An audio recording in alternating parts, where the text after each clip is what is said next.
दोन्ही हातून जाऊन टाळ्या वाजून सांगायचंय की महाराष्ट्रात मशाल पेटणार आणि संजोग भाऊंच्या रूपानं मावळ लोकसभेचा किल्ला पुन्हा एकदा शिवसेना उद्धव बाळासाहेब ठाकरे राखणार। दोन्ही हातून जाऊन टाळ्या वाजल्या पाहिजेत। कोण आला रे कोण आला? कोण आला रे कोण आला? शिवसेनेचा वाघ आला। कोण आला रे कोण आला?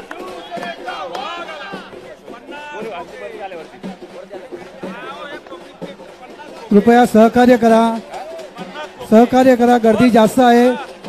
रस्ता द्या, रस्ता द्या, नेत्यांना यायला रस्ता द्या।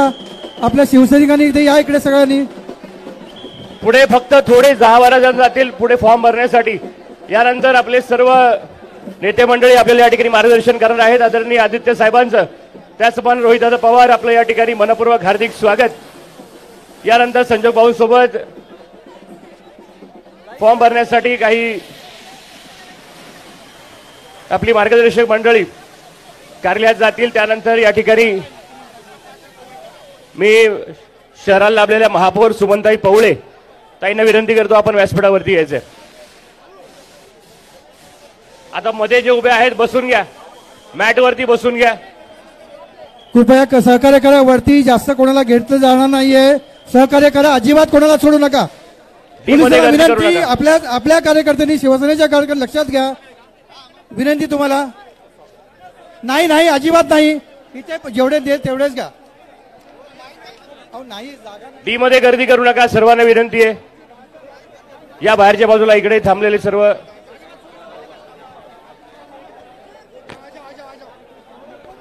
सर्वांच्या आवडीची घोषणा द्यायची का एकदा? 50 खोके। फार कमी आवाज येतोय, आवाज फार कमी येतोय। नक्की 50 खोके, 50 खोके। क्या बात आहे। हो, जरा थांबा आता। पार्टी स्टेजचे जे लोक उभे आहेत त्यांना सर्वांना पुढे यायला सांगा ना। तुम्ही सर्व कार्यकर्त्यांनी खाली थांबा, चला प्लीज खाली थांबा। मागच्या बाजूला जे सहकारी आहेत त्या सगळ्यांनी विनंती, आता आतमध्ये बसून घ्या। सुरू करा। मी यानंतर आदरणीय विनंती करतो आमचे सुरू कर राष्ट्रवादी काँग्रेस पार्टी शहराध्यक्ष तुषारभाऊ कामठे, आपण सर्वांना संबोधित करायचे।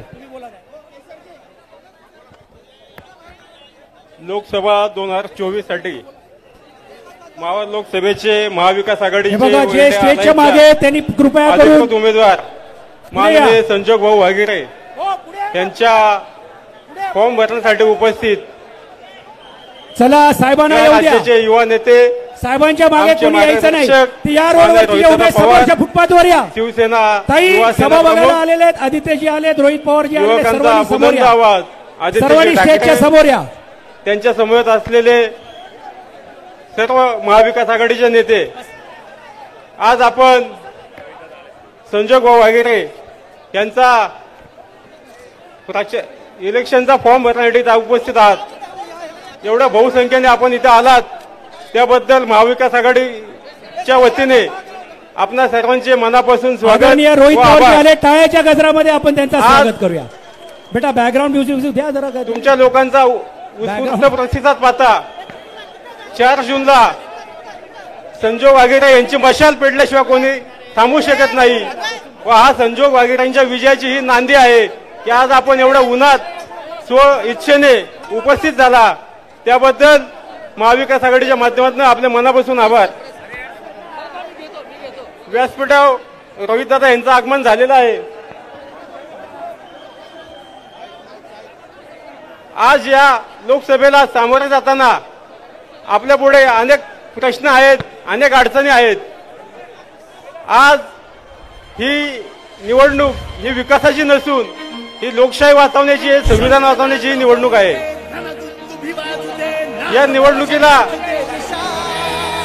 आदित्य साहेब इथे उपस्थित झाले, त्यांचे मनापासून आभार व स्वागत। माईकला आवाज द्या, माईकला आवाज द्या। मागे असणारी सर्व जनता, सर्वांचे हात वरती दिसले पाहिजे, हात वरती शेवटपर्यंत, शेवटपर्यंत सर्वांचे हात वरती। मला आवाज पाहिजे, आवाज सर्वांचा। मशाल पेटणार का? आवाज कमी येतोय, मशाल पेटणार आहे का?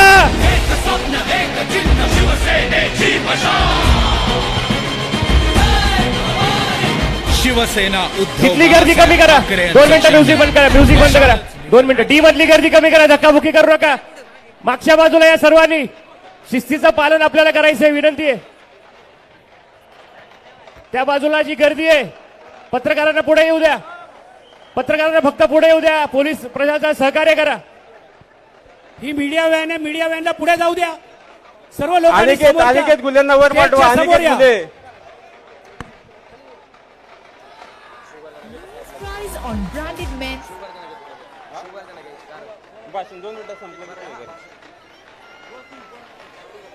सर्वांनी शांततेत घ्या. आता उमेदवार इथं आलेले आहेत. मागे जी लोक उभी आहेत त्यांनी पुढे या. मागे जी लोक उभी आहेत त्यांनी पुढे या. आज मागे जे थांबले त्यांनी पुढे या. व्यासपीठावरचे थांबले त्यांनी मागे जा. व्यासपीठावरचे थांबले त्यांनी खाली जावा. उमेदवार आणि नेते फक्त असून द्या. व्यासपीठा आहे ते मागे जा. बास झालं. बास साऊंड. गाणं थांबवा. गाणं थांबवा. व्यासपीठावर नेते लोकांचं आगमन झालेलं आहे. उपस्थित बंधू भगिनींना विनंती आहे शांतपणे ऐकून घ्या. मागे जे थांबले त्यांनी पुढे या. आजची ही जी निवडणूक आहे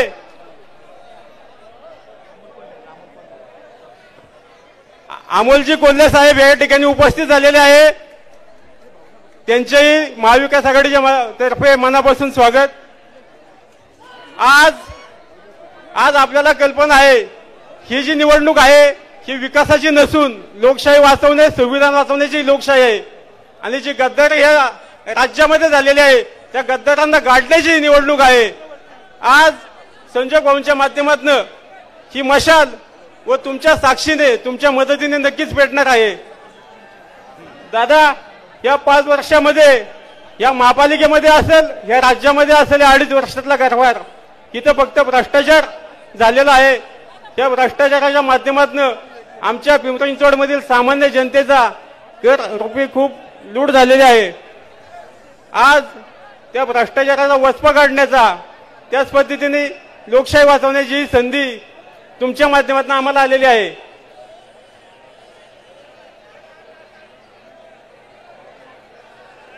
खाली बसून घ्या.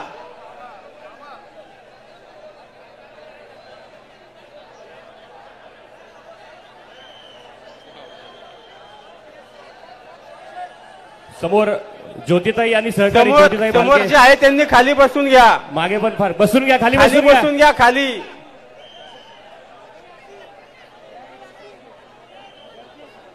फक्त पत्रकारांना आतमध्ये येऊ द्या. तिथे गर्दी करू नका. विनंती आहे.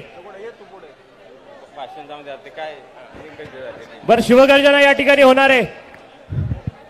ज्या नावामुळे महाराष्ट्र नव्हे अखंड हिंदुस्थान जगाच्या नकाशावर सोनेरी कोंदणा तुटून दिसतो असा महाराष्ट्राचा रथदरथ अष्टकम अष्टकम अष्टकम महाराज दुर्गपती गजाश्वपती भूपती प्रजापती सुवर्ण रत्न श्रीपती अष्टावधान जागृत अष्टप्रधान वेष्टित न्यायालंकार मंडित शस्त्रास्त्र शास्त्र पारंगत राजनीती धुरंधर प्रौढ प्रताप पुरंदर क्षत्रिय कुलावतंस महाराजाधिराज योगीराज श्रीमंत श्री श्री श्री छत्रपती शिवाजी महाराज की जय भवानी जय भवानी. धन्यवाद. यानंतर विनंती करतो आदरणीय संपर्क नेते आणि आदरणीय आमदार सचिन भाऊ आहेर आपण कार्यक्रमाची प्रस्तावना करायची आहे. सचिन भाऊ आहेर आपणास विनंती, आपण प्रस्तावना करायची. सर्वांनी खाली बसून घ्या. मी सर्वांचा स्वागत करणार आहे कारण वेळ खूप झालेला आहे. मला या गोष्टीची जाणीव आहे की जेवढी गर्दी इकडे तिकडे देखील चौकामध्ये पण तेवढीच गर्दी आहे. मला वाटते साहेब, हे तुम्ही सर्व मंडळी एकत्रित येण्याचाच हाच खऱ्या अर्थाने चमत्कार आहे. आणि तुम्ही आज बघू शकता काय फॉर्म भरायला इकडची गर्दी आहे, ती पण भाड्याची गर्दी नाही, जिल्ह्याची गर्दी नाही. तर त्यातूनच विजय कुठे आहेत आणि वारा कुठे वाहतोय हे आता लोकांनीच ही निवडणूक हातामध्ये घेतलेली आहे. मी आपल्या सर्वांचा या निमित्ताने स्वागत करत असताना आदरणीय आपले पक्षप्रमुख आणि आदरणीय युवासेना नेतृत्व आदरणीय आदित्यजी या निमित्ताने आले, त्यांचा स्वागत करतो. विशेषतः आदरणीय अमोल कोलेजी इकडे उपस्थित राहिलेले आहेत. तरुणांना प्रेरणा देणारे आमचे दुसरे सहकारी रोहित पवार इकडे आलेले आहेत. शेकापाचे माननीय माजी आमदार बळीराम पाटील साहेब इकडे आलेले आहेत. काँग्रेसचे कैलास कदमजी असतील, आप पार्टीतील सर्व प्रमुख पदाधिकारी, समाजवादीचे यादव आणि इतर सर्व मान्यवर आलेत. त्या सर्वांचा आपल्या वतीने मी या निमित्ताने स्वागत करतो. संजोगजींना विनंती करतो की फॉर्मची वेळ झालेली आहे म्हणून प्रस्तावना करून आपण लगेच पुढच्या कार्यक्रमाला जावं. माझी कार्यकर्त्यांना विनंती आहे, तिकडे बसलात तर चांगल्या रीतीने लोक आपल्याला पाहू शकतात. प्लीज. धन्यवाद. जय हिंद, जय महाराष्ट्र. यानंतर आदरणीय संजोग दादा वगैरे बोलतील. आजच्या या विशाल रॅलीच्या निमित्तानं उपस्थित असलेले आपल्या सर्वांचं प्रेरणास्थान आणि युवकांच्या गळ्यातला ताईत आदरणीय युवा नेते आदित्यजी ठाकरे साहेब, त्याचप्रमाणे युवा नेते माननीय रोहितदादा पवार, व्यासपीठावर उपस्थित असलेले आमचे मार्गदर्शक आणि खऱ्या अर्थानं संसदेमध्ये सर्वसामान्य नागरिकांचे प्रश्न मांडणारे खरे खासदार आदरणीय डॉक्टर अमोल कोल्हे, त्याचप्रमाणे व्यासपीठावर उपस्थित असलेले आमचे बाळाराम पाटील साहेब, सचिनजी आयर, संजयजी जगताप, त्याचप्रमाणे या ठिकाणी उपस्थित असलेले आमचे माजी आमदार मनोहर भोईर साहेब, माजी आमदार ॲडव्होकेट गौतम चाबुक सर, आमचे शिरीषजी घरत, लीलाताई पास्टे, मानवजी कांबळे, कैलास कदम, तुषारजी कामठे, सचिन भोसले, संतोष इंगळे, बीडी यादव, माननीय योगेश बाबर आणि आमच्या भगिनी सुलभाताई, त्याचप्रमाणे आमच्या देवरोडच्या सर्व पदाधिकारी, आमच्या महिला पदाधिकारी, आमच्या नगरसेविका, माजी नगरसेविका, आमच्या मावळमधनं आलेले आमचे राष्ट्रवादी काँग्रेस, आप, शेकापा या पक्षाचे सर्व पदाधिकारी, त्याचप्रमाणे आमचे कर्जत खालापूरचे माननीय नितीन सावंत आणि शिरीष घरत, हे सर्व मान्यवर या ठिकाणी उपस्थित झालेले आहेत.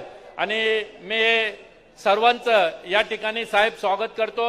आपल्या मावळ लोकसभा मतदारसंघातील आपल्या पनवेलचे, उरणचे आणि कर्जत खालापूर, मावळ, त्याचप्रमाणे पिंपरी आणि चिंचवड या 6 विधानसभेतील सर्व मान्यवर या ठिकाणी उपस्थित आहेत. आमच्या माता भगिनी या ठिकाणी उपस्थित आहे, आमचे युवक या ठिकाणी उपस्थित आहेत. खरं वास्तविक पाहता ही इलेक्शन अतिशय म्हणजे लोकांनी हातामध्ये घेतलेली आहे, मतदारांनी ही इलेक्शन हातामध्ये घेतलेली आहे. साहेब, ही इलेक्शन जनशक्ती विरुद्ध धनशक्ती हा इलेक्शन आहे. आणि मी एकच सांगतो की ज्यांनी गद्दारी केली त्याला यावेळेस आमची ही जनता गाडून टाकणार म्हणजे टाकणारच. कारण आज ज्या पद्धतीनं उद्धव साहेबांच्या वरती ज्यांनी असं बेकार पद्धतीने हल्ले केले आणि ज्या पद्धतीनं उद्धव साहेबांना पक्षाला जे यातना दिल्यात त्यांचा आज बदला घेण्याची वेळ आलेली आहे. आणि निश्चितच येत्या 13 तारखेला या ठिकाणी आमची ही जनता आमच्या पक्षातील असेल, सर्व महाविकास आघाडीतील असेल आणि आपल्या मावळ लोकसभा मतदारसंघातील सर्व मतदार राजा हे सुज्ञ आहेत. हे नक्कीच याच्यामध्ये गद्दारांना त्या ठिकाणी त्यांची जागा दाखवतील. गेल्या 10 वर्षात जे झालं नाही ते इथून पुढच्या 5 वर्षात निश्चित केलं जाईल. आणि ह्याचा शब्द मी आज साहेबांच्या देखोत मी आपल्याला देतो. या ठिकाणी उद्धव साहेब, आदित्य साहेब आलेत, रोहित दादा आलेत, आमचे अमोलजी आलेत, बाळाराम पाटील वगैरे हे सगळे आमचे सर्व नगरसेवक, माजी नगरसेवक, त्याचप्रमाणे सर्व पदाधिकारी आलेत. त्यांचं मी या ठिकाणी स्वागत करतो. आणि साहेब, मी एवढंच वचन देतो की ज्यांनी गद्दारी केली त्यांना गाडू. इथून पुढच्या काळामध्ये आपण महाविकास आघाडीच्या माध्यमातून जी जबाबदारी मला दिलेली आहे ही निश्चित मी नम्रपणाने या ठिकाणी पाळेल, एवढंच मी या निमित्तानं सांगतो. आणि मशाल ही प्रत्येक माणसाच्या मनामध्ये आलेली आहे. आणि या ठिकाणी आदरणीय माणिकरावजी ठाकरे या ठिकाणी उपस्थित झाले, त्यांचं मी स्वागत करतो. आणि मशालीच्या समोरील बटन दाबून आपल्याला मशालीला जास्तीत जास्त मतदान करून बहुमताने निवडून द्यावं अशी मी आपल्याला विनंती करतो आणि या ठिकाणी थांबतो. जय हिंद, जय महाराष्ट्र. धन्यवाद. यानंतर मी विनंती करतो शिरूर लोकसभेमध्ये हे बघा, कार्यकर्ते जरा कृपया करून जाल का मी खाली जाऊ, कारण स्टेज पोलीसवाले सांगतात की हे काय झालं तर कार्यक्रमाला गाळबीड लागेल ना. प्लीज बसा ना साहेब, नेते साहेब बसा ना, गवळी साहेब बसा. मी आता आदरणीय अमोलजींना विनंती करतो. आणि यानंतर विनंती राहील शिवनेरीचा ठाण्यावाग आणि खासदार संसदरत्न डॉक्टर अमोलजी कोल्हे साहेब यांना विनंती, आपण सर्वांना संबोधित करायचंय. अमोल दादाचं दोन्ही हातून जाऊन जोरदार टाळ्या वाजून स्वागत करायचंय. तुतारी वाजलीच पाहिजे. अमोलजींनी विनंती केली आहे की मी नंतर बोलणार आहे. तत्पूर्वी माणिकरावजी आपण आपल्याला विनंती सॉरी रोहितजी आपण या निमित्ताने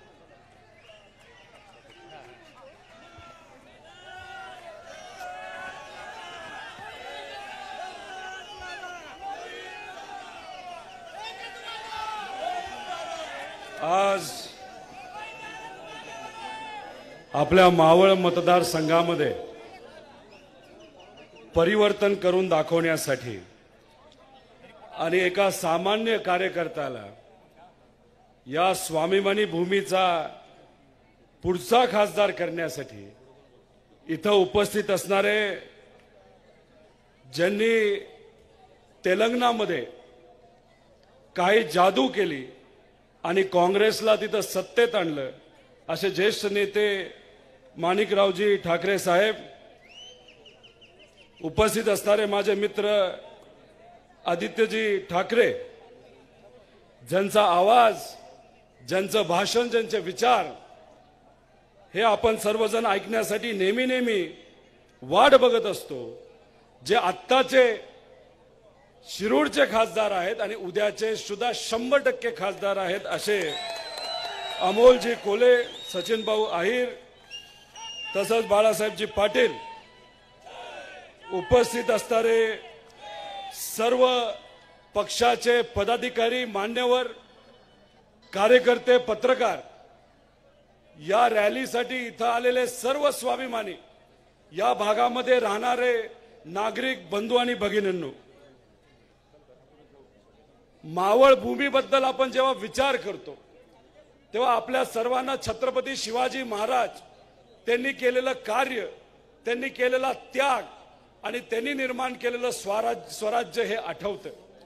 माझा प्रश्न हा आपल्या सर्वांना आहे, या भूमीने नेहमी स्वाभिमान राखला, तर या इलेक्शन मध्ये ही भूमी, इथं असणारे स्वाभिमानी नागरिक हे स्वाभिमान राखणार का गद्दारीला तिथं धडा शिकवणार? काय करणार?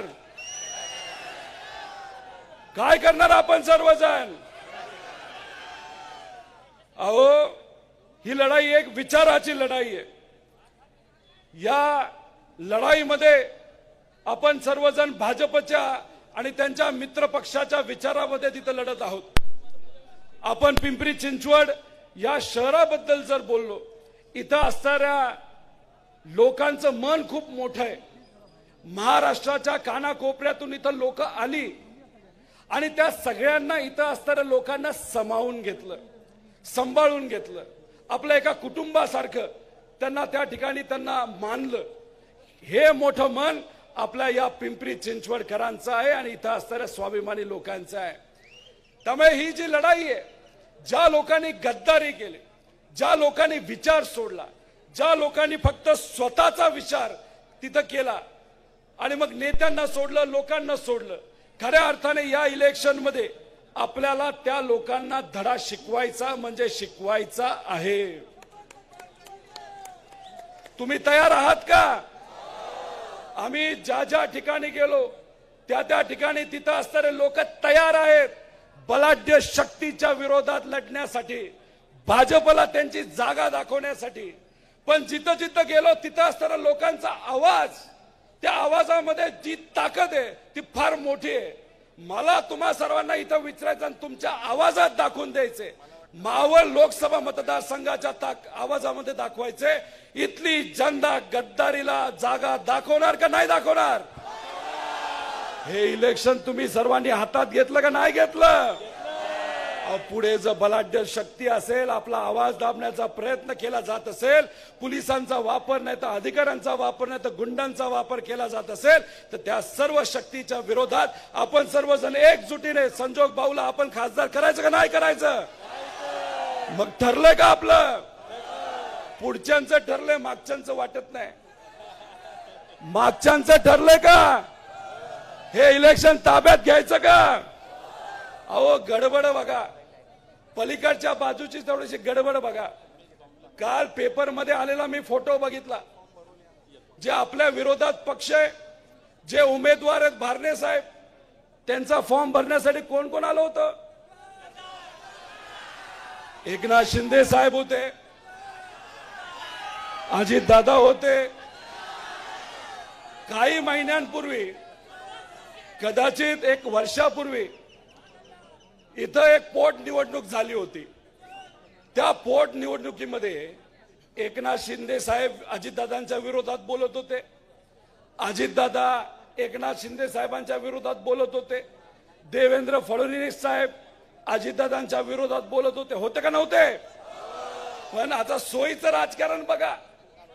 काहींना अडचण आली, ईडी असेल, स्वतःचं साम्राज्य तिथं टिकवायचं असेल, आणि मग त्यांनी वडिलाला सोडलं, पार्टीला सोडलं, लोकांना सोडलं, आणि ते कुठं जाऊन बसले? भाजप बरोबर जाऊन बसले. आता हे नेते जर सोयीचं राजकारण करत असतील तर कार्यकर्त्यांनी करायचं काय? काय करायचं कार्यकर्त्यांनी? मला सर्व कार्यकर्त्यांना विचारायचंय, आपण विचार सोडलाय का? आपण आपला स्वाभिमान सोडलाय का? इथं असताना नागरिकांना विचारायचंय, आपण आपली निष्ठा सोडली आहे का? मग नेत्याने काय का तिथं करावं? आपण आपली निष्ठा सोडणार नाही आणि शिवशाहू फुले आंबेडकरांचा विचार या भूमीमध्ये परत आपण रुजवणार, म्हणजे रुजवणार. बरोबर का नाही? 2019ला लोकसभेचं इलेक्शन इथं झालं होतं. मी आलो होतो प्रचारासाठी. कोणाचा प्रचार मी केला, कोणाच्या विरोधात मी केला? ज्यांच्या विरोधात प्रचार त्यावेळेस केला होता, आज सुद्धा मी त्यांच्याच विरोधात प्रचार करतोय. भूमिका बदलली का? सोयीचं राजकारण केलं का? दिल्ली समोर झुकलो का? मग काय करायचं आता? लढायचं, आणि फक्त लढण्यासाठी लढायचं नाही तर जिंकण्यासाठी लढायचं, हे आपण सर्वांनी ठरवलं पाहिजे. आणि मी माझ्या भावाला सांगतो, तुझ्या कुठेतरी मनाच्या एखाद्या कोपऱ्यामध्ये जो पराभव त्या काळामध्ये तुझा झाला, दुर्दैव असं अजितदादा काल फॉर्म भरण्यासाठी आला, पण कोणाचे फॉर्म भरले? त्यांनी, ज्यांनी तुला पाडलं त्याचाच फॉर्म तिथं भरला. पण तुझा हा भाव, हे इथं असणारे सर्व कार्यकर्ते जे पुरोगामी विचाराबरोबर होते, आज त्यावेळेसचा बदला आणि भारणेंना त्या ठिकाणी हद्द पार करण्यासाठी आम्ही सर्वजण त्या ठिकाणी रिंगणात उतरलेलो आहे. अहो, या परिसराचा विकास कुणी केला? हे नेते काय म्हणतात? आम्ही केला, आम्ही केला. आम्ही असं कधी म्हणत नाही, एका नेत्याने केला. इथं असणाऱ्या सामान्य लोकांनी या भागाचा विकास केला, आणि त्या काळामध्ये ताकद या सामान्य लोकांना कुणी दिली? तर आदरणीय पवार साहेबांनी त्या काळामध्ये ताकद दिली. इथली MIDC पवार साहेबांनी आणली. या MIDC मध्ये अनेक कंपन्या पवार साहेबांनी आणल्या. पलीकडच्या बाजूला IT पार्क आदरणीय पवार साहेबांनी आणलं, आणि तिथं कोणाला नोकऱ्या मिळाल्या? शेतकऱ्याच्या मुलाला, कष्टकऱ्याच्या मुलाला, गरीबाच्या मुला मुलींना त्यावेळेस ज्यांनी डिग्री घेतली त्यांना तिथं काम मिळालं. हे होतं 2014 पर्यंत. 2014 नंतर काय झालं या भागाच्या बाबतीत? अहो, जेव्हा आदरणीय पवार साहेब हे केंद्रात मंत्री होते, त्यावेळेस जो निधी पवार साहेबांनी इथं दिला, त्या निधीतून जो विकास आज आपल्या सगळ्यांना दिसतोय, तो विकास खऱ्या अर्थाने त्या काळामध्ये झाला. पण मग वेगळा विकास आजचे हे जे नेते आहेत, जे भाजप बरोबर गेलेत, वेगळा विकास केला. काय विकास केला आपण? काय भाजपने इथं केलंय? एक तरी कंपनी 2014 नंतर या भागामध्ये आली का? अहो, ज्या ज्या कंपन्या या भागामध्ये होत्या त्या कंपन्या सर्व बाहेर गेल्या, गुजरातला गेल्या. अहो मावळचे आमदार जे काय बोलतात ते बोलू द्या. आणि पण फॉक्सकॉनचा प्रोजेक्ट जो आपल्या सर्वांचा हक्काचा होता तो गुजरातला गेला, याबद्दल तुम्हाला वाईट वाटत नाही? अहो भाजपने काय केलं 2014 पासून? फक्त महाराष्ट्राचा अपमान तिथं केलाय. आणि जे जे सर्व प्रोजेक्ट आपल्या सगळ्या मुला मुलींसाठी महत्वाचे होते ते कुठे गेलेत? तर गुजरातला गेलेत. त्यांना गुजरातचं पडलं, इथल्या लोकांचं पडलं नाही. अहो IT कंपनीमध्ये एक फ्लोर मोकळा होतोय आता, एक फ्लोर. का? यासाठी तुम्हाला प्रयत्न नाही करायचे? अहो जर या परिसरामध्ये नोकऱ्याच नाही राहिल्या, नवीन कंपन्या जर आल्या नाही, तर हे जे छोटे मोठे व्यावसायिक आहेत त्यांच्याबद्दल काय होणार? इथं रिक्षा चालक आहेत त्यांच्याबद्दल काय होणार? जर तुम्ही विकासच करणार नसाल आणि फक्त गुजरातचाच विकास तुमच्या मनामध्ये असेल, तर या इलेक्शन मध्ये इथं असलेली स्वाभिमानी जनता ही भाजप आणि त्यांच्या मित्र पक्षाला उत्तर दिल्याशिवाय राहणार नाही. राहणार का नाही राहणार? काय करणार नक्की का? संजोग भाऊला काय करायचं आपल्याला? अहो आम्ही ज्या ज्या ठिकाणी जातो तिथं आमचं ठरलंय कमीत कमी 2 ते 2.5 लाख. इथल्या लोकांचं काय ठरलंय? किती? अरे काय, विदर्भात गेलो, मराठवाड्यात गेलो, पश्चिम महाराष्ट्रात गेलो, 18-20 सभा घेतल्या. तिथला काय आवाज आणि काय वातावरण. इथं वातावरण लय भारी पण आवाज लय कमी. काय ठरलंय आपलं? किती लीडले? कमीत कमी 3 लाखाली आपल्या उमेदवाराला इथं निवडून द्यायचंय. आणि जाता जाता फक्त मी एवढंच सांगतो, इथं ही सभा होते, आपण आपल्या उमेदवाराबद्दल सांगू शकतो. सामान्य कुटुंबातला आहे, कोणाचं वाईट त्या कार्यकर्त्याने तिथं केलेलं नाही. आणि या कार्यकर्त्याला आपल्या सर्वांचा आवाज म्हणून आपल्या दिल्लीला पाठवायचे. पण काल मला असं कळतं इथं खूप मोठी सभा झाली. स्टेजवर जेवढे लोक आहेत त्या सभेसाठी उपस्थित होते. आणि त्या सभेमध्ये काय झालं? कुणी बोललं का? सीएम साहेब बोलले का? अजितदादा बोलले का? कुणीतरी बोललं का? अहो जर पलीकडचे जे उमेदवार आहेत त्यांच्या नेत्याला जर त्या उमेदवाराबद्दल बोलण्यासाठी काहीच नसेल तर ते कसे बोलणार भाषणामध्ये? इथं वेळेची मर्यादा आहे. बोललो तर खूप काय बोलू शकतो, पण बोलायचं झालं तर खूप काय बोलण्यासारखं सुद्धा आहे. पण अनेक नेते इथं बोलणार आहेत. त्यामुळे संजोग भाऊ वागेरेंना आपल्याला कमीत कमी लीडली तिथं 3 लाखाली तिथं निवडून आणायची ही जबाबदारी तुमच्या सगळ्यांची आहे. आणि ती जबाबदारी तुम्ही सर्वजण पार कराल असा विश्वास आहे. पण याच्यामध्ये एक काही नेते येतील, तुम्हाला दबाव तंत्र करण्याचा प्रयत्न करतील, तुम्हाला धमकी देतील. मग तुम्ही काय करणार?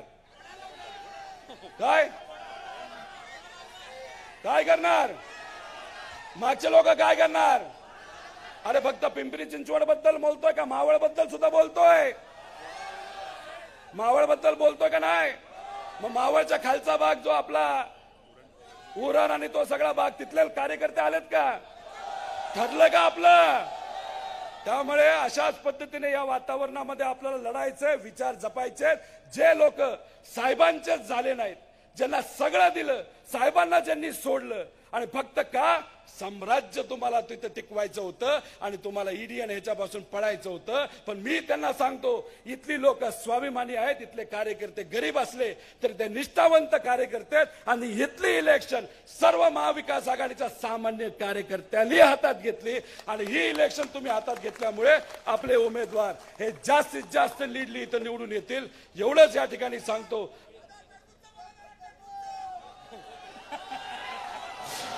कोणाबद्दल? टरबूज म्हणजे कोण?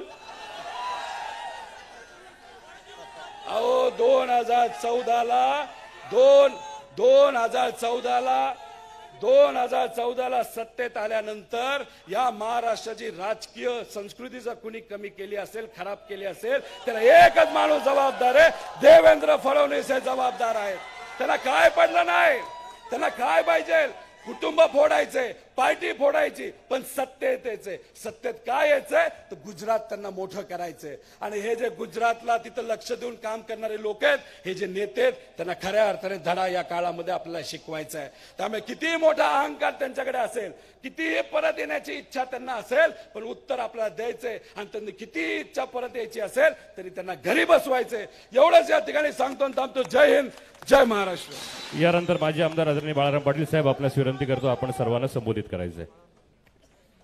माननीय संजोगजी वागिरे यांना दिल्लीच्या तख्तापर्यंत पोहोचवण्याच्या उद्देशानं व्यासपीठावर उपस्थित असलेले आदरणीय माणिकरावजी, माननीय आदित्य ठाकरे साहेब, माननीय रोहित दादा, माननीय अमोलजी आणि सन्माननीय व्यासपीठ, या ठिकाणी मावळ मतदारसंघाचा विचार आपण केला तर घाटमाथा आणि घाटाखालचा भाग असे दोन तुकडे या मतदारसंघाचे उभे आहेत.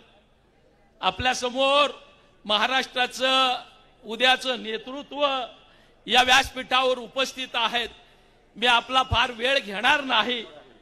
मी सन्माननीय व्यासपीठाला आणि संजोग भाऊंना या ठिकाणी आश्वस्त करण्यासाठी आलेलो आहे. वरचे 3 मतदारसंघ तुम्ही सांभाळा. पनवेल, उरण आणि कर्जत, खालापूर या 3 विधानसभा मतदारसंघातून आपल्याला रिकाम्या हातानं पाठवणार नाही एवढं सांगण्यासाठी मी या ठिकाणी उपस्थित आहे. आपण ज्या वेळेस दिल्लीची वाटचाल कराल त्याच्यामध्ये कोकणातल्या या 3ही विधानसभा मतदारसंघाचा भरीव वाटा राहील एवढंच आपल्याला आश्वस्त करतो आणि आपली रजा घेतो. जय हिंद, जय महाराष्ट्र. यानंतर माजी मंत्री महोदय आदरणीय माणिकरावजी ठाकरे साहेबांना विनंती करतो आपण सर्वांना संबोधित करायचं. यानंतर आदरणीय माणिकरावजी ठाकरे साहेब त्यांचंही जोरदार टाळ्या अजून आपण पिंपरी चिंचवड नगरीमध्ये स्वागत करूयात. तेलंगणामध्ये ज्यांनी करिश्मा दाखवला आणि काँग्रेस सरकार तिथे आले, जोरदार टाळ्या वाजल्या पाहिजे. पुन्हा एकदा आदरणीय माणिकरावजी ठाकरे साहेब. यानंतर साहेबांना विनंती करतो आपण सर्वांना संबोधित करायचंय. माणिकरावजी ठाकरे साहेब.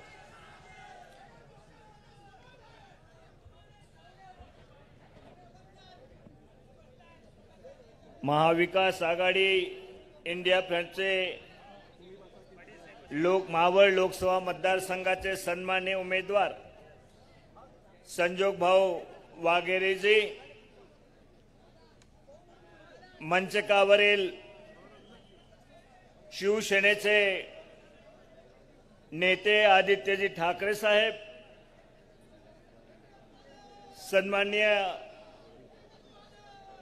आदरणीय अमोलजी कोल्हे साहेब, माझे मित्र सचिन भाऊ आहेर, बाळारामजी पाटील, जिल्हा काँग्रेस कमिटीचे अध्यक्ष कैलासजी कदम. मी सर्वांची नावं घेणार नाहीत, परंतु शिवसेना, काँग्रेस आणि राष्ट्रवादीचे सर्व मंचकावरील नेते, मोठ्या संख्येनं संजोग भाऊ वाघेरे यांचा फॉर्म भरण्याकरता उपस्थित झालेले सर्व 3ही पक्षाच्या आघाडीचे सर्व सन्माननीय कार्यकर्ते आणि उपस्थित माझ्या सर्व तरुण मित्रांनो, आदित्यजी, मी या ठिकाणी आज पिंपरी चिंचवडच्या मावळच्या लोकसभेच्या उमेदवाराचा फॉर्म भरण्याकरता या ठिकाणी आलो आणि हेही सांगण्यात आलो की मी विदर्भामधून या ठिकाणी आलो आणि पहिल्या फेरीमध्ये विदर्भाच्या 5 जागेच्या निवडणुका त्या ठिकाणी मतदान झालं आणि विदर्भाची स्थिती काय आहे ते आपल्या सर्वांना सांगावं. जी हवा कशी वाहायला लागलेली आहे ते आपल्या सर्वांना सांगावं. याकरता आज मंचावर मी आपल्याला सांगू इच्छितो, या ठिकाणी सन्माननीय कोल्हे साहेब उपस्थित आहेत, आदित्यजी ठाकरे साहेब उपस्थित आहेत. आपल्या सर्वांच्या साक्षीने या ठिकाणी सांगू इच्छितो की विदर्भामधल्या ज्या 5 जागा आघाडीच्या मतदान झालेल्या आहेत त्या 5ही जागा आपण जिंकल्याशिवाय राहणार नाहीत. हे चित्र विदर्भामधून निर्माण झाले. राज्यामधली काही वेगळी परिस्थिती नाहीये. आज ज्या पद्धतीने राजकारण बीजेपीने देशामध्ये सुरुवात केली, या देशामधल्या जाती धर्माच्या नावाने या देशाला तोडण्याचं काम ते करतायत आणि या देशामधल्या जनतेच्या हे लक्षात आलेलं आहे हे धर्माच्या नावाने, जातीच्या नावाने राजकारण करून आपल्याला सत्तेपर्यंत पोहोचायचं आहे. हाच एकमेव त्यांचा प्रोग्राम आहे, कार्यक्रम आहे. परंतु आज आपण पाहतोय की आज आघाडी त्या ठिकाणी स्थापन झालीत महाराष्ट्रामध्ये.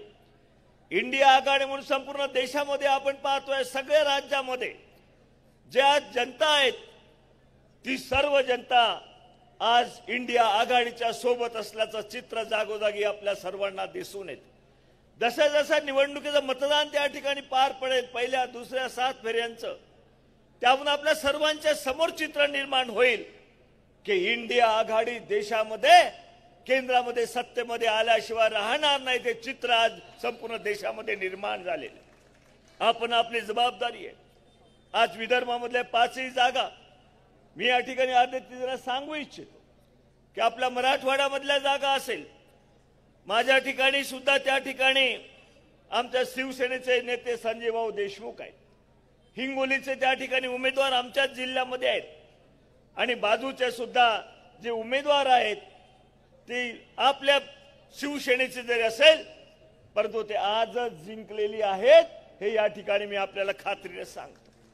आपल्या भागामध्ये पवार साहेब ज्यांचं नेतृत्व, ज्यांच्या नेतृत्वामुळे संपूर्ण महाराष्ट्र आज विकासाच्या दृष्टीने पाऊल टाकलेलं आहे. सर्व ठिकाणी जे काही आज दिसत आहेत देशामध्ये सुद्धा शेतकऱ्यांच्या संदर्भामध्ये असेल किंवा राज्यामध्ये सुद्धा आपण पाहतो की पवार साहेबांनी जी वाटचाल केली, अनेकांना घडवलं, आमच्या सारख्यांना सुद्धा पवार साहेबांचं मार्गदर्शन लाभलं. या भागामध्ये सर्व पवार साहेबांच्या पाठीमागे आहेत. पण पवार साहेबांनी ज्यांना मोठं केलं 30 लोक आता पवार साहेबांना त्या ठिकाणी खाली पाहण्याला भाग पाडण्याचा प्रयत्न करतायत. परंतु जनता सुज्ञ आहेत. जनतेला माहित आहे की पवार साहेब राज्याचं आणि देशाचं नेतृत्व आहेत. त्यांच्या पाठीमागे या भागामधली पूर्णपणे जनता आहे आणि त्यांच्या पाठीमागे असल्यामुळं कितीही बीजेपीचं त्या ठिकाणी प्रेशर यांच्यावर असेल की तुम्ही लढा, पवार साहेबांच्या विरोधामध्ये लढा, तुम्हाला काय पाहिजे ते आम्ही देतो, अशा पद्धतीने पवार साहेबांवर जे हल्ला केलात तो हल्ला आपल्या सर्वांवर, आपल्या कार्यकर्त्यांवर आहेत, आघाडीच्या कार्यकर्त्यांवर आहेत. म्हणून सर्वांनी या भागामध्ये एकजूट आपण सर्वांनी दाखवली पाहिजे. उद्धवजी ठाकरे साहेबांच्या संदर्भामध्ये बीजेपीनं, नरेंद्र मोदीनं, अमित शहानी जी भूमिका घेतली की यांना या ठिकाणी कुठेतरी आपण थांबवलं पाहिजे, त्यांचं नेतृत्व कुठे थांबवलं पाहिजे म्हणून वेगवेगळ्या पद्धतीने पक्ष फोडलात, चिन्ह घेतलं आणि सगळे हे जे घडून आणलं ते बीजेपीनं घडून आणलं. तुम्हा सर्वांना माहित आहे की त्यांच्या पाठीमागे कोण आहेत. फडणवीस आहेत, अमित शहा आहेत, नरेंद्र मोदी आहेत. यांनी कटकारस्थान करून पक्ष फोडला, चिन्ह त्यांना त्या ठिकाणी दुसरीकडे दिलं. परंतु जनता विसरली नाही. जनता विकासाच्या पाठीमागे आहे. उद्धव ठाकरेजींना ज्या पद्धतीनं त्यांचा पक्ष फोडण्याचं काम केलं, त्या चिन्ह त्यांनी गोठवण्याचं का त्यांच्याकडे घेण्याचं काम केलं, ह्या सगळ्या वेदना हा जनतेला आहेत, महाराष्ट्रामधल्या जनतेला आहेत. ज्या पद्धतीने फडणवीसचा कारभार असेल राज्यामधला, देशामधला त्या ठिकाणी नरेंद्र मोदींचा, अमित शहांचा कारभार असेल, त्यामुळे सगळी जनता विटलेली आहेत आणि जनतांना बदल पाहिजे, परिवर्तन पाहिजे आहेत. तशाच पद्धतीने महाराष्ट्रातली जनता हे परिवर्तनही मागते आहेत आणि ज्या पद्धतीने उद्धवजी ठाकरेच्या संदर्भामध्ये भूमिका या बीजेपीने आणि या शिंदे आणि अजित पवारांनी घेतल्या आहेत त्याचं सुद्धा उत्तर जनता मागते आहेत. आणि आम्ही पवार साहेबांच्या आणि उद्धव ठाकरेंच्या आणि राहुल गांधींच्या पाठीमागे भक्कमपणे उभा आहेत. ही परिस्थिती आज संपूर्ण देशामध्ये सुद्धा आपल्या सर्वांना दिसून येत आहे. आमची नम्रपणे विनंती आपल्याला आहे, सविस्तर काय मी या ठिकाणी बोलणार नाही कारण तर आदित्यजी ठाकरे आहेत, या ठिकाणी कोल्हे साहेब आहेत, अत्यंत चांगल्या पद्धतीने संपूर्ण महाराष्ट्रामध्ये एक संपूर्ण महाराष्ट्र पिंजून काढलेलं आहे. एक नेतृत्व म्हणून आदित्य ठाकरे पुढे येत आहेत आणि ते नेतृत्व आज संपूर्ण राज्यामध्ये जागोजागी पाहतो आपण. एक चांगल्या प्रकारे नेतृत्व कसं असावं, एक तरुण रोहित पवार असेल, त्या ठिकाणी आदित्यजी ठाकरे असेल, आमचे कोल्हे साहेब असतील, यांचं एक तरुण धडाडीचं नेतृत्व महाराष्ट्रामध्ये उभं राहत आहेत. म्हणून त्यांच्या पाठीमागे आपण भक्कमपणे सर्वांनी उभं राहिलं पाहिजे. अशा प्रकारची नम्र विनंती आपल्या सर्वांना या ठिकाणी करतो आणि मोठ्या संख्येनं आपण या ठिकाणी उपस्थित झाले आहेत.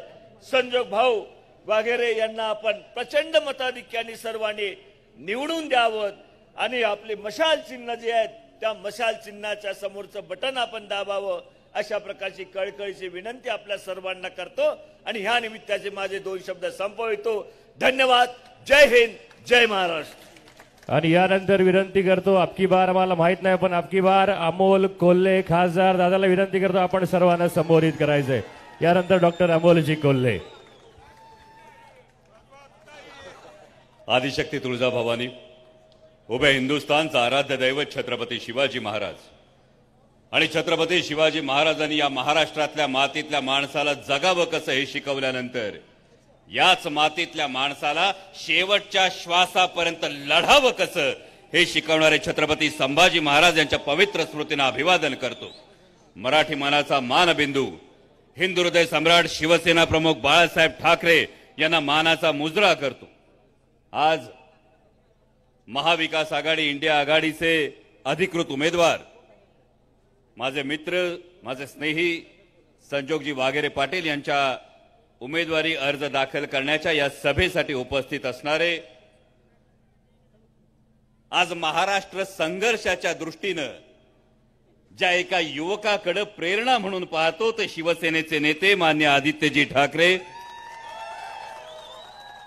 तेलंगणामध्ये ज्यांनी जादू घडवली ते माजी मंत्री आदरणीय माणिकरावजी ठाकरे, ज्यांनी आत्ताच आपल्याला मार्गदर्शन केलं ते रोहितदादा पवार, माजी आमदार बाळारामजी पाटील, संपर्क प्रमुख सचिनजी अहिर, व्यासपीठावरील सगळेच मान्यवर, कारण वेळेची मर्यादा असल्यामुळे सर्व मान्यवरांचा एकत्रित उल्लेख करतो। आणि सगळ्यात महत्त्वाचं म्हणजे ज्याचे हात शिवशिवतात आणि करून दाखवण्यासाठी जो आतुरलाय तो समोर बसलेला हा कडवा शिवसैनिक, हा निष्ठावान शिवसैनिक, सगळ्यांना सस्नेह जय महाराष्ट्र। अनेकांना कुतूहल वाटलं असेल, अनेकांना अप्रूप वाटलं असेल, वैभवजी याची निवडणूक शिरूरला हा उमेदवार आहे आणि शिरूरला लढत असताना हा मावळमध्ये येऊन मावळच्या उमेदवाराच्या नॉमिनेशन अर्जाचा प्रचार करतोय।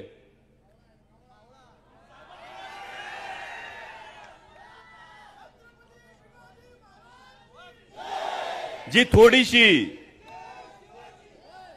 ज्या छत्रपती शिवाजी महाराजांचं आपण नाव घेतो त्या छत्रपती शिवाजी महाराजांची शिकवण आहे, ज्याचा बाले किल्ला मजबूत त्याचा गड मजबूत, आणि जर किल्ला मजबूत असेल तर मुलुकगिरीला जाता येतं। शिरूरचा किल्ला शिरूरच्या मावळ्यांच्या खांद्यावर सुरक्षित आहे आणि म्हणून आज विशेषतः मावळमध्ये आलोय आणि विशेषतः मोठ्या संख्येने इथे शिवसैनिक बसलेले असताना एकच आठवण करून देतो भावांनो, शिवसैनिक हा निखाऱ्यासारखा असतोय, तो विनाकारण पेटत नाही आणि एकदा का पेटला तर कुणाच्या बापाच्यानं विजत नाही, ही गोष्ट लक्षात ठेवा। आणि विशेषतः काय म्हणजे भाग्य आहे आदित्यजी वाघेरे पाटलांचं, खरं तर भाग्य एका वेगळ्या गोष्टीसाठी आहे की कोणत्या लोकसभा मतदारसंघाचं प्रतिनिधित्व ते करणार आहेत सचिन भाऊ, तर मावळ लोकसभा मतदारसंघाचं प्रतिनिधित्व करणार आहेत। कारण छत्रपती शिवाजी महाराजांचा इतिहास जर बघितला तर या 12 मावळाचा फार मोठा यामध्ये हातभार होता आणि 12 मावळाचं एक इतिहासातलं उदाहरण फक्त देतो, यावरून मावळ्यांनी समजून घ्यावं आणि मावळ लोकसभा मतदारसंघातल्या प्रत्येक मतदारांनी समजून जावं। जेव्हा अफजल खानाचं आक्रमण आलं होतं आदिल शहा कडून, अहो मी आदिल शहा म्हटलं, आदिल हा आदिल शहा ऐकू आलंय, पण आदिल शहा कडून जेव्हा अफजल खान चालून आला तेव्हा 12 मावळात एक फार मोठं प्रश्न होतं। कान्होजी राजे जयधनचा अख्खा 12 मावळ कान्होजी राजे देशमुखांचं ऐकत होता।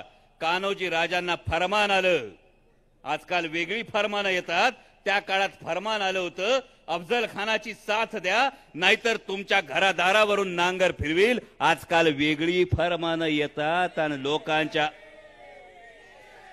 हे फरमानं आली की लोकांच्या भूमिका बदलतात, पण प्रेरणा कुठली घ्यायची? 2 उदाहरणं होती या मावळ भागामध्ये। एक उदाहरण होतं ते कान्होजी राजे जयधनचं, दुसरं उदाहरण होतं ते खंडोजी खोपडे देशमुखांचं। खंडोजी खोपड्यांनी फरमान आलं तशी आदिलशहाची वाट धरली, अफजल खानाची वाट धरली आणि कान्होजी राजे जयधनना फरमान आलं। कान्होजी राजे जयदेव छत्रपती शिवाजी महाराजांसमोर येऊन बसले आणि म्हटले, महाराज हे वतनावर पाणी सोडलं पण मातीशी आणि स्वराज्याशी गद्दारी होणार नाही।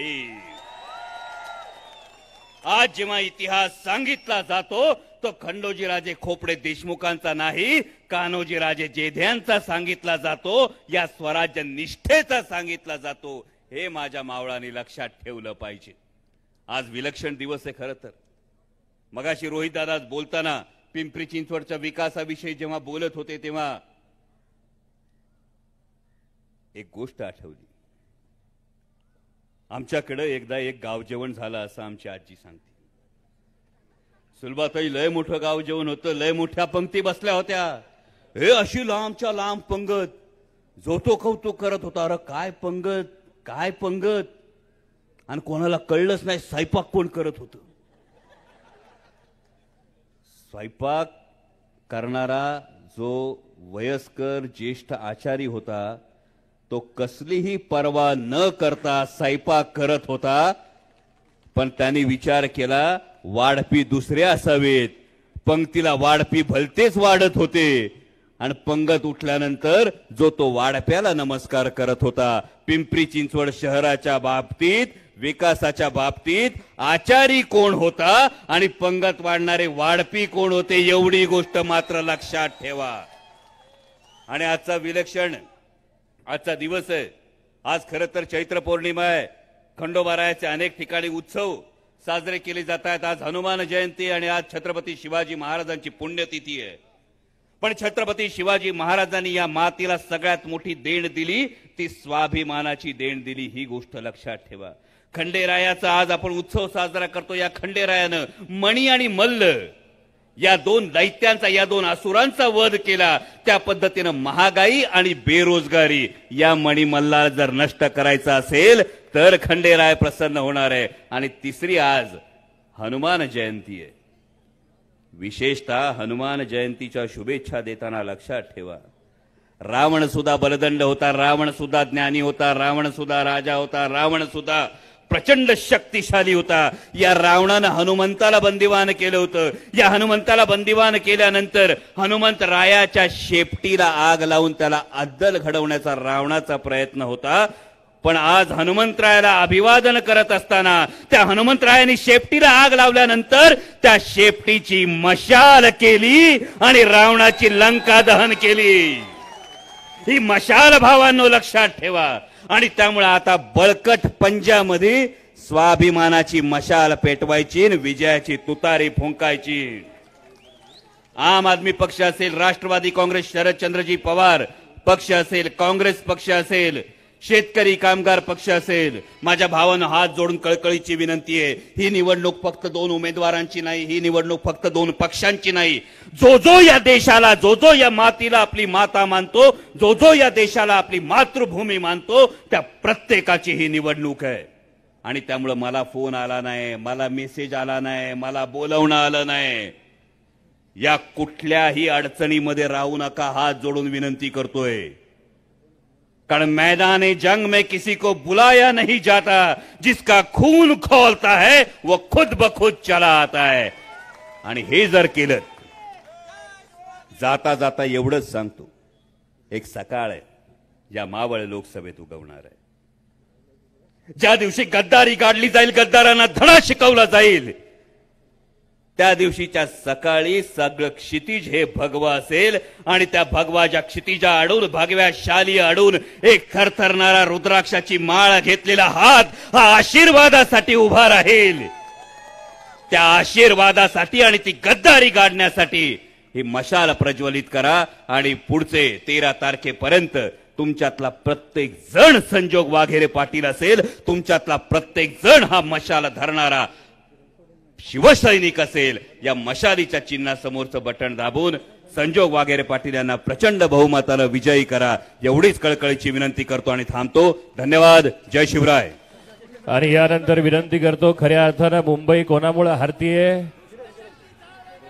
हार्दिक पांडे आपल्याला पाहिजे का?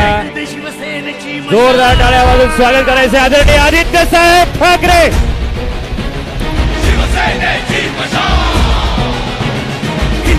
तुझा धर्म जाणून घे, हेच मर्म जीवन करत्यास तू बहार.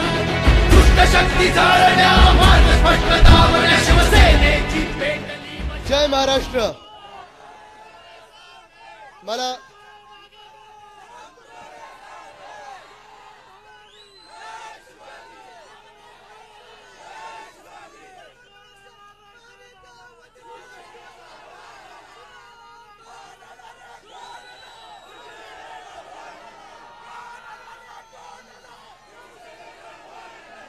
4 जून साठी थोडा उत्साह बाकी ठेवा. आवाज येतोय का तिथपर्यंत? खरं पाहायला गेलं तर मला माहिती आहे आपण सकाळी साधारणपणे 9:30 पासून दादा आता जरा थांबा 9:30 पासून आपण सगळे या रॅलीमध्ये आलेला आहात. ऊन चढलेलं आहे डोक्यावर. साधारणपणे 43 डिग्री एवढं टेम्परेचर आहे. वाटतंय का कोणाला उष्णता?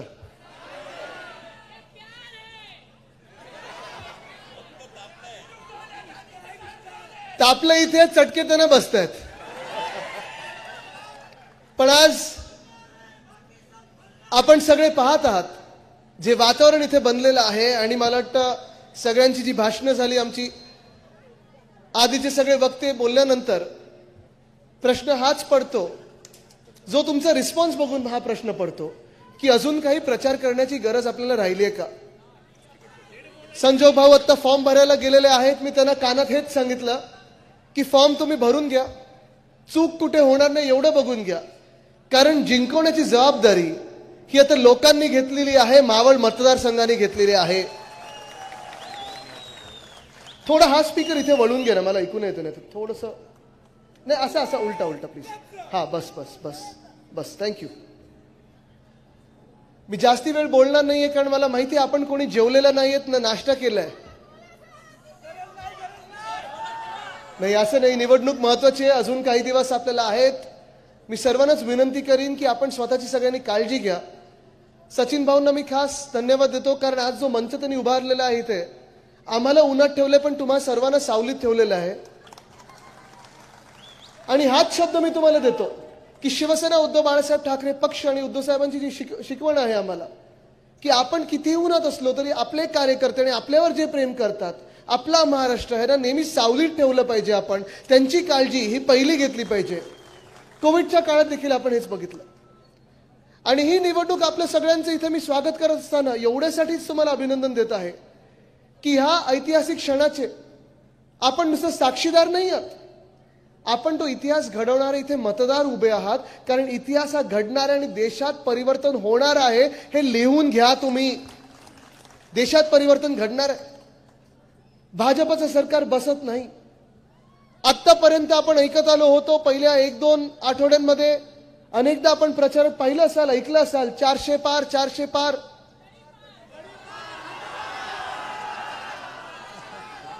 ठाकरे साहेब इथे प्रचाराची गरजच नाहीये.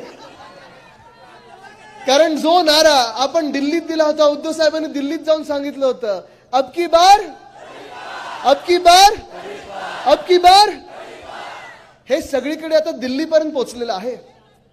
पण आज तडीपार खरोखर भाजपला करण्याची गरज आलेली आहे. अनेकदा आपण ऐकलं होतं, अनेकदा आपण स्वतःहून म्हटलेलं होतं की कीचड में ही कमल खिलता है. आणि त्यावेळी कदाचित आपल्याला वाटलं असेल देशात कीचड होता, देशात घाण निर्माण झाली होती. मग अनेक वेगळे आपण विषय घ्यायचो, भाजपसोबतच रस्त्यावर उतरायचो, आंदोलनं करायचो, लाठीकाठी पोलिसांची खायचो. हे बरोबर भाजपावाले त्या ट्रकमध्ये जाऊन बसायचे आणि फोटो अशी घोषणा देताना यायचे. लाठीकाठी आपण कार्यकर्ते खायचो, शिवसैनिक खायचो. पण भाजपचं सरकार आपल्या डोक्यावर बसल्यानंतर 2014 पासून आपण पाहिलं असेल आपल्याला वाटलं तो चिखल कमी होईल, कीचड कमी होईल.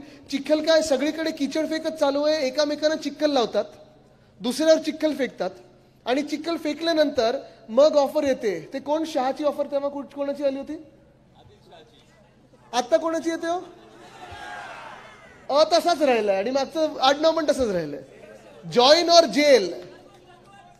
हे नाही, काही लोकांना जास्ती किंमत देण्याची तर गरज नसते, सोडून द्या.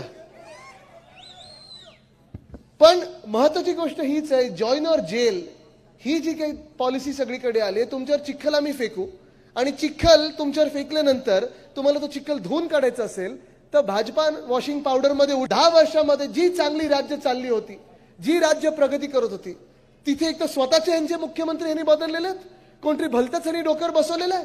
आणि जे विरोधी पक्षाचे मुख्यमंत्री होते वरपासून खालपर्यंत, उत्तरपासून दक्षिणेपर्यंत जर मोजलं तर आपण पाहिलं असेल दिल्लीमध्ये जो प्रकार झालेला आहे, जो एवढा भयानक प्रकार झालेला आहे. अरविंद केजरीवाल जी यांना अटक केली. माहितीये का केली यांनी अटक? कोणीतरी जाऊन यांना सांगितलं की आम्ही अमुक अमुक शेकडो कोटी अरविंद केजरीवाल यांना दिलेले आहेत, आता तुम्ही अटक करा. ईडी बरोबर घरी पोहोचली, त्यांना ऑफर दिली, एक तर एनडीए मध्ये या नाही तर तुम्हाला जेलमध्ये टाकू. अरविंद केजरीवालजींनी सांगितलं जेलमध्ये टाकलं तरी चालेल, फासावर लटकवलं तरी चालेल, पण तुमच्या भाजपामध्ये येणार नाही. लढत आहेत ते तिथे. संजय सिंगजी असेच आहेत, शूरवीर एक योद्धा आहेत संजय सिंगजी, तसेच जेलमध्ये जाऊन आले. जसं आपल्याकडे संजय राऊत जी आहेत, अनिल देशमुख जी आहेत, तसं तिथे दिल्लीत संजय सिंग आहेत, जेलमध्ये जाऊन बाहेर आले, लढत आहेत, आपल्या देशासाठी लढत आहेत, सत्यासाठी लढत आहेत. कारण भाजपाची एकच पॉलिसी, एकच कार्यक्रम भाजपाचा चालतो, सत्यमेव जयते नाही तर सत्तामेव जयतेसाठी लढा, सत्ता काबीज करण्याचा प्रयत्न करा. दिल्लीमध्ये जे त्यांनी केलं तसंच झारखंडमध्ये केलं, आपण पाहिलं असेल. हेमंत सोरेनजींना देखील त्यांनी तसंच आत टाकलेलं आहे. तसंच आपलं सरकार देखील पाडण्याचा प्रयत्न केला. तेव्हा हे जे मिंदे आहेत आज मुख्यमंत्री म्हणून घटनाबाह्य मुख्यमंत्री आपल्या डोक्यावर बसलेत,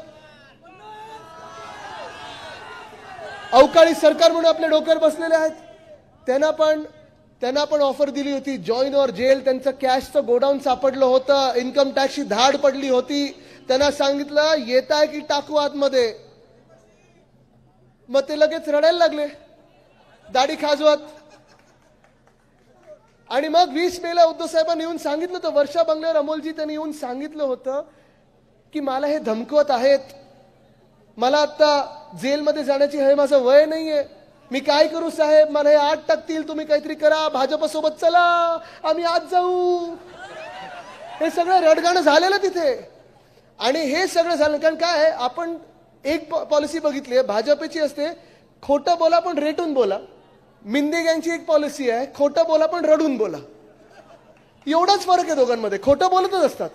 पण मूळ मुद्दा हा आहे की इथे पण ती जॉईनर जेल पॉलिसी होती. आणि तुम्हाला आज सांगतो, लिहून देतो, हे 40 गद्दार आमदार ज्यांनी टुपुक टुपुक उड्या मारून गुजरातला पळाले, मग गुवाहाटीला पळाले, मग गोव्यात जाऊन टेबलावर नाचले, हे सगळेचे सगळे त्यांच्या विरुद्ध काही ना काहीतरी धमक्या होत्या, फाईली होत्या, केसेस होत्या, आरोप होते. आणि तसेच जे गद्दार खासदार गेले, एक इकडचे पण होते. काय चोर, हे वेगळं वेगळं काय काय ऐकत असतो, कुठे डांबर चोर, कुठे माती चोर, कुठे कोंबड्या चोरल्या जातात, कुठे काय म्हणजे काय. सगळेच असे लोक एनडीएत घेतल्यानंतर बाकीचं राहिलं तरी काय.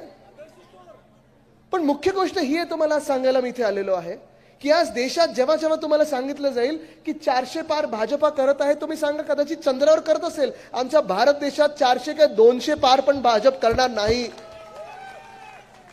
काल परवाकडेच मी ऐकत होतो, एक नारा माझ्या कानावर आला, भाजपासाठी साऊथ से साफ आणि नॉर्थ में हाफ. आणि हेच मी सांगतो तुम्हाला, 400 पार जे आपल्या कानावर येतं, तुम्ही पण समजून घ्या आणि तुम्ही पण सगळ्यांना सांगा. जर इथून कोणी, तुम्ही मला सांगा, तुमच्यातून कोणी भाजपाला मतदान करणार आहे का? तुमच्यातून कोणी गद्दारांना मतदान करणार आहे का? तुमच्यातून कोणी महाराष्ट्र द्वेषींना मतदान करणार आहे का? कोणी महाराष्ट्र विरोधांना मतदान करणार आहे का?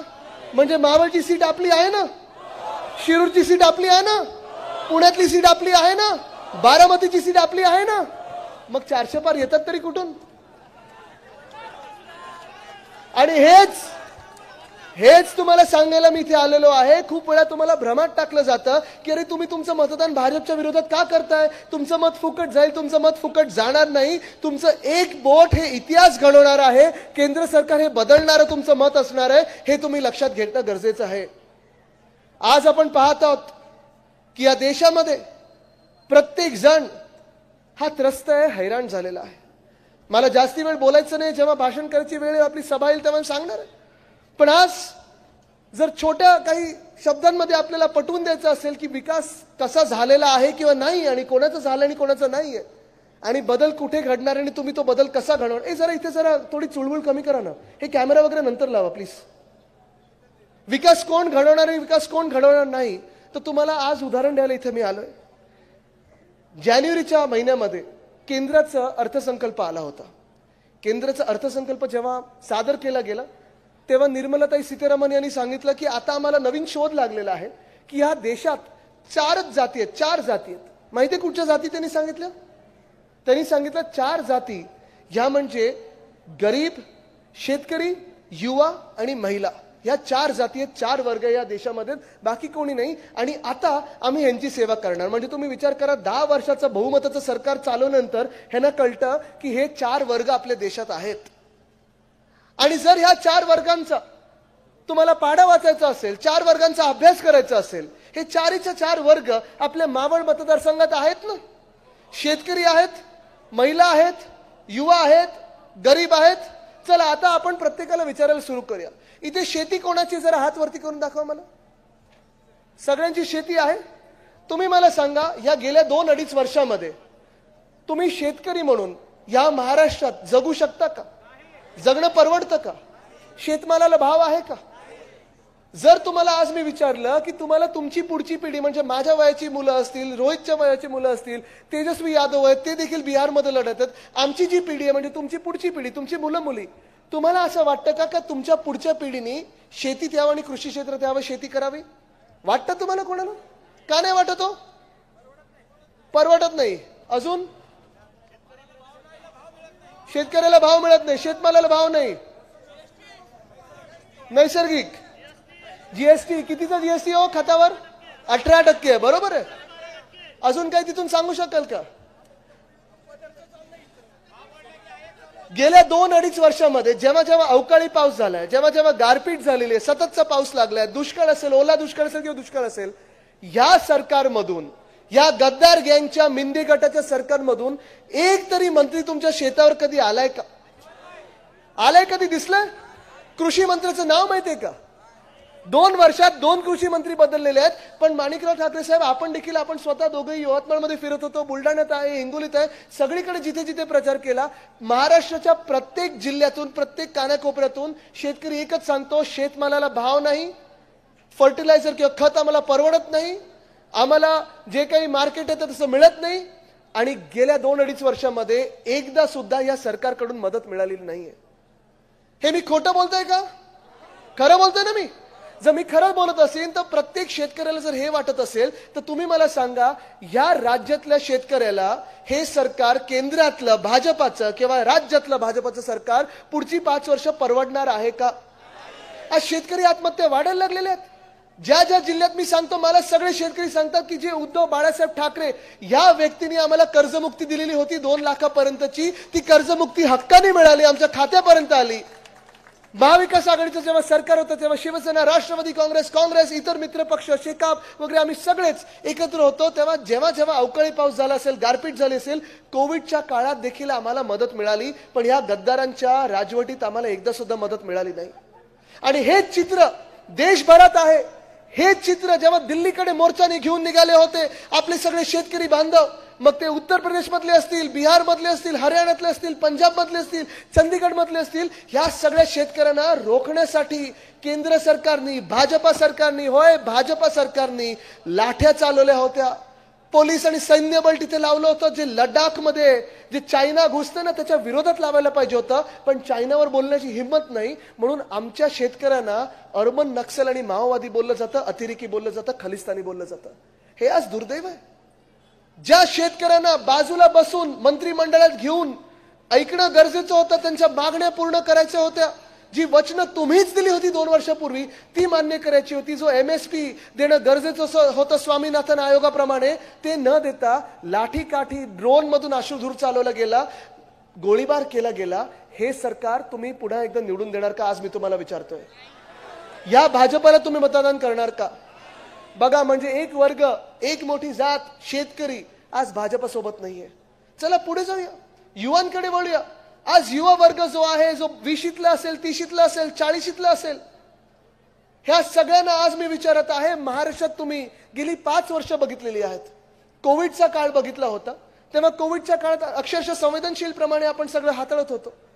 कुठेही जसं गुजरातमध्ये झालं किंवा उत्तर प्रदेशमध्ये झालं तसं कुठेही महाराष्ट्रात होऊ दिलं नाही. कारण आपले कुटुंब प्रमुख उद्धव बाळासाहेब ठाकरे या व्यक्तींनी महाराष्ट्राची जी काळजी घेतली, आम्ही सर्वांनी जी काही मदत करण्याचा प्रयत्न केला, मग राजेश टोपे साहेब असतील, अमित देशमुख जी असतील, आपण सर्वच जे काम करत होतो ते आपल्याला दिसत होतं. पण तो कोविडचा काळ सुरू असताना जगभरात अर्थचक्र बंद पडलं होतं, तेव्हा महाराष्ट्रात आपण 6.5 लाख कोटीची गुंतवणूक आपल्या राज्यात आणू शकलो. ही अभिमानाची गोष्ट आहे, कारण तो महाविकास आघाडीचा काळ होता. उद्योगपत्यांना पण वाटत होतं, अरे हे एक्स्टॉर्शन वाले नाही आहेत, ही चांगली लोक आहेत, प्रामाणिक लोक आहेत, आम्ही महाराष्ट्रात जाऊन उद्योग चांगला उभारू. आपल्या इथे तळेगावमध्ये ह्याच मतदारसंघात मोर्चा काढला होता. मी तुम्हाला सांगतोय, मी माझं नाव घेऊन सांगतोय, आदित्य रश्मी उद्धव ठाकरे म्हणून सांगतोय, तो वेदांता फॉक्सकॉनचा प्रकल्प जर आपलं सरकार असतं तर तळेगावमध्येच आणला असता आणि इकडच्या आपल्या महाराष्ट्राच्या लगभग 1 लाख तरुणींना आपण नोकरी देऊ शकलो असतो. पण आपलं सरकार पाडलं गेलं. गद्दारी झाली. गद्दारी जी झाली ती झाली. निर्लज्जपणे एका नीच राजकारण्यांनी गद्दारी जी केली ते झाल्यानंतर मला तुम्ही सांगा, तुम्ही तरुण म्हणून मला सांगा, या गेल्या 2-2.5 वर्षामध्ये जेव्हा या गद्दार गँगचं सरकार होतं, मिदनी गटाचं सरकार होतं, तुम्हाला एक तरी नव्या नोकरीची संधी आली का? आली? कधी नव्या रोजगाराचं तुम्ही ऐकलंय? जॉब ऑफरचं ऐकलंय तुम्ही? आंदोलनामागे आंदोलन आपली होत चाललेली आहेत. मोर्चे मागे मोर्चे आपण निघत चाललेले, आपल्या लढाईसाठी आपण लढत चाललोय, न्याय हक्कांसाठी लढत चाललेलो आहे. पण प्रत्येक जो मोठा प्रकल्प होता तो त्यांनी पाठवला त्यांच्या आवडत्या राज्यात. त्यांचं आवडतं राज्य कुठचं? आज तुम्ही मला सांगा, उदाहरणं किती आहेत? किती 100 उदाहरणं माझ्याकडे आहेत. पण पहिलं उदाहरण जे आहे आपल्याच मतदारसंघातलं आहे. वेदांता फॉक्सकॉन तळेगावमध्ये येणार होतं, कुठे पाठवलं त्यांनी? एअरबस टाटाचा प्रकल्प आपण मिहानमध्ये नागपूरमध्ये आणणार होतो, कुठे पाठवला त्यांनी? बलड्राग पार्क आपण रोह्यामध्ये आणणार होतो, पाठवलं कुठे त्यांनी? छत्रपती संभाजीनगर येथे आपण ऑरिक सिटीमध्ये मेडिकल डिव्हाइस पार्क आणणार होतो, पाठवलं कुठे त्यांनी? अमरावतीमध्ये टेक्सटाईल पार्क आणणार होतो, पाठवलं कुठे त्यांनी? बुलढाण्यामध्ये आपण रिन्युएबल एनर्जी इक्विपमेंट पार्क आणणार होतो, पाठवलं कुठे त्यांनी? वर्ल्ड कपची फायनल आपल्या वानखेडेमध्येच व्हायला पाहिजे होती. शरद पवार साहेब जेव्हा अध्यक्ष होते क्रिकेटचे, वानखेडेमध्ये होते आणि आपण जिंकलो होतो. आता कोण अध्यक्ष झाले तिथे? का आदिल शाह? कोण पाठवलं कुठे त्यांनी? आता मला तुम्ही सांगा, हे सगळं आपल्या महाराष्ट्रात असतं, चला बाकी सगळं सोडा, वर्ल्ड कप जर आपल्या महाराष्ट्रात असतं तर जिंकलो असतो ना आपण. माझा मूळ मुद्दा हाच आहे. माझा गुजरातला काही विरोध नाहीये. जे काही गुजरातला मिळालं पाहिजे, त्यांच्या अधिकाराचं असेल, हक्काचं असेल, मिळू देते ना. आसाममध्ये तसंच मिळालं पाहिजे. मणिपूर जाऊन शांत करा. मणिपूरमध्ये पण जे काही उद्योग आणि रोजगार आला पाहिजे, जी प्रगती झाली पाहिजे ती झालीच पाहिजे. केरळ असेल, काश्मीर असेल, झालंच पाहिजे. पण आज तुम्ही ठराविक राज्यांचा विकास आणि बाकीकडे भकास, राख रांगोळी ज्याला आपण बोलतो, रांगोळी गुजरातला आणि राख आमच्या महाराष्ट्रात जे करतात, ह्याला माझा विरोध आहे आणि विरोध राहणार. आणि आज मी इथे तुम्हाला तरुणांना विचारायला आलोय की हा जो आपल्या महाराष्ट्रावर अन्याय होतो, जो आपल्या तरुणांवर अन्याय होतो, जो तरुणींवर अन्याय होतोय, त्याच्या विरोधात मी एक 33 वर्षाचा तरुण लढत आहे. तुम्ही माझ्या सोबत उभे राहणार की नाही राहणार? जर माझ्या सोबत उभं राहायचं असेल तर तुम्हाला आपल्या वाघोरे साहेबांना जिंकून द्यायचं आहे. तुम्हाला मशालीवर मतदान करायला लागेल. संजोगजींवर तुम्ही उभे राहणार की नाही राहणार? बघा, म्हणजे दुसरा वर्ग युवा तो आपल्या सोबत आहे. तिसरा वर्ग जो आहे महिला, इथे जरा हात वरती करून दाखवा मला. आणि तुमचं खास मी कौतुक करत आहे, कारण तुम्ही देखील उन्हातानात आज सोबत आहात, तुम्ही प्रचार करत आहात. महिला देखील आज आपण पाहताय महाराष्ट्रभरातल्या सगळ्या महिला आपल्या सोबत आहेत. कारण प्रत्येकाला वाटतं एकमेव विश्वासू नेतृत्व म्हणजे उद्धव बाळासाहेब ठाकरे कुटुंब प्रमुख आहे. पण आज मी महिलांना विचारत आहे, आज महिलांना ह्या महाराष्ट्रात सुरक्षित वाटत आहे का?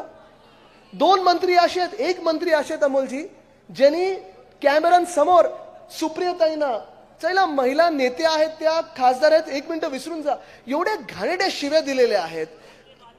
त्या मंत्र्याला ज्याची हकालपट्टी व्हायला पाहिजे होती, ज्याला लाथ मारून गेट आउट करायला पाहिजे होतं, त्यांना प्रमोशन मिळालेलं आहे, अजून एक खातं मिळालं आणि मंत्रिमंडळात बसवलेलं आहे.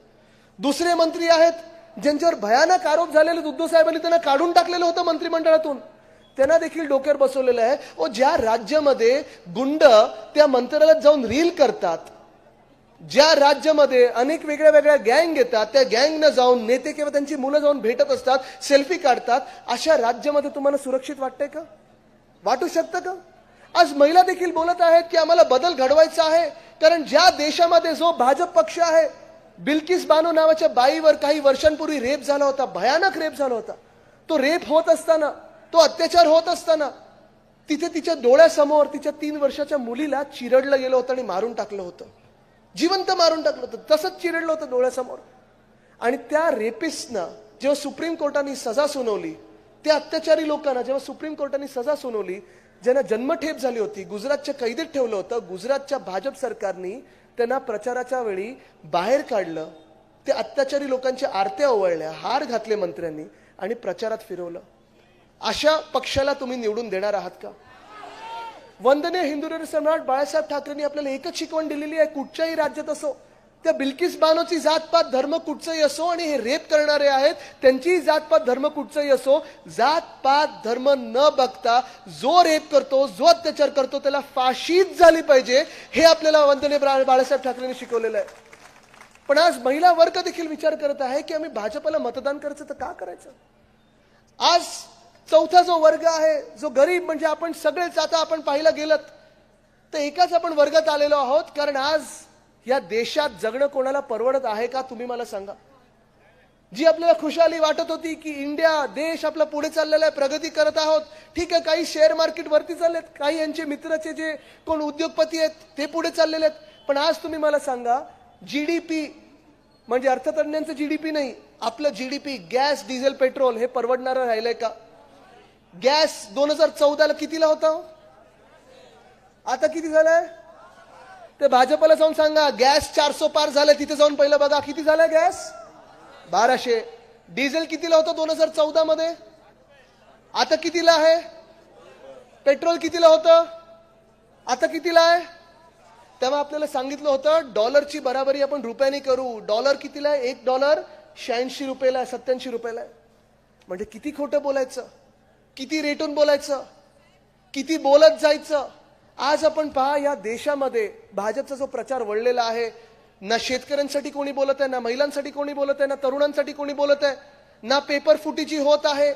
जे नोकर भरतीचे आपले पेपर असतात, तलाठी भरतीचा 200 मार्काचा पेपर कितीला होत, किती मार्क मिळाले त्यांना, 214. म्हणजे काय ईव्हीएम वर तुम्ही मार्क दिले काय. पण आज प्रश्न हाच आहे की यांना सजा देणार तरी कोण. एमपीएससीच्या परीक्षा असतील, तलाठी भरतीच्या परीक्षा असतील, पोलीस भरतीच्या असतील, अनेक वेगळी कारणं घेऊन आपण पाहतोय भाजप याच्यावर बोलत नाहीये. भाजप कशावर प्रचार सुरू करते, मटन, मांस, मच्छी, तुम्ही काय घालणार आणि तुम्ही काही नाही घालणार. आणि आज हा देश त्यांना विचारत आहे 10 वर्षापूर्वी, 5 वर्षापूर्वी तुम्ही जे जे आम्हाला सांगितलं होतं, जी वचनं आम्हाला दिली होती, त्या वचनांचं आज काय झालं. कदाचित तुम्ही 10 वर्षापूर्वी जेव्हा सत्तेत येत होतात तेव्हा विचारू शकत होतात की 65 वर्ष काँग्रेसनी देशासाठी काय केलं. जे काय केलं ते आहे डोळ्यासमोर. IIT आहे, IIM आहे, एम्स आहे, धरणे आहेत, सगळं.